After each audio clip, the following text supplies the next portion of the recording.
Oh, hello there. Yes, well, good grief. An American Pope. Pope Chuck the First. Yes, that's going to be good, isn't it?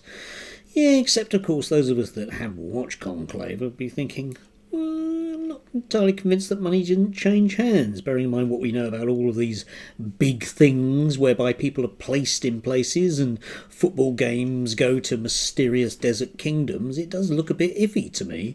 I mean, if we get to see some of these cardinals all dressed up with loads of gold and bling, yeah, that might not count. Anyway, if the next Pope-mobile's a Tesla, I'm calling foul. Yes, anyway, odd little news story that caught my eye yesterday, which is, so I think in many ways so indicative of just how, I don't know, just how petty and small-minded and at the same time totally irrelevant the British media is. It was this one on GB News which had got me thinking. It was royal forced to cancel engagement after falling ill. And I was looking at this and thinking, very minor royal, I would think. Yeah, see, have a look at that. See if you can think who that is. The Duchess of Monmouthshire, maybe. Yes, 157th in line to the throne. No, it's a bleeding foreign one. It's a foreign bleeding woman that is a bit ill.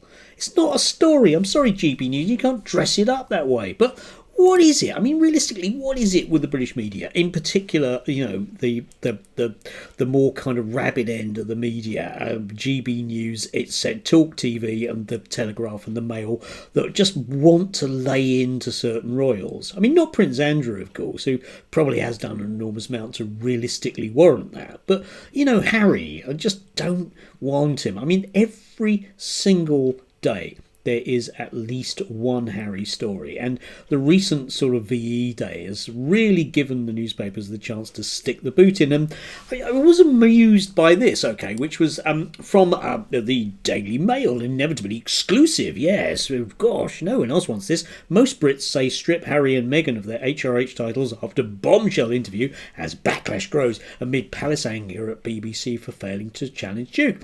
So I thought I'd do that horrible thing that I do of actually looking at this. Anyway, the organisation that did the poll for the Mail on Sunday, okay, it's a paid for poll. So the Mail on Sunday is after a result here. That's what you have to think about these things, all right? Yeah, it's from Find Out Now. You can pay them to agree with anything you want, if I want to be brutal about it. That's in the business they're in, okay? They do some political poll tracking, if you like, but the rest of it is paid for.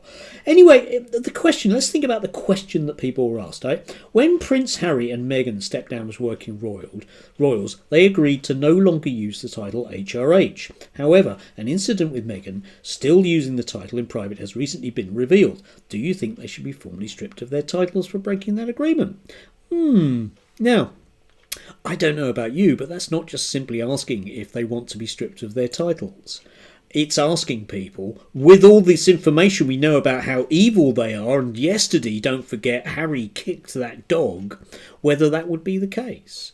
Yes, so I'm sorry, Daily Mail and Sunday Mail and Find Out Now and GB News, but I'm really not buying into it. I mean, who realistically cares? I mean, I'm granted, I am a liberal metropolitan elite or something, or a wokist or whatever that means, but I just don't know anybody that gives one flying one about any of the royals whatsoever.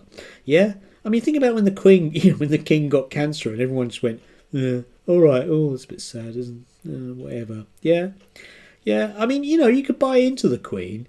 The rest of them, nah, not in the slightest.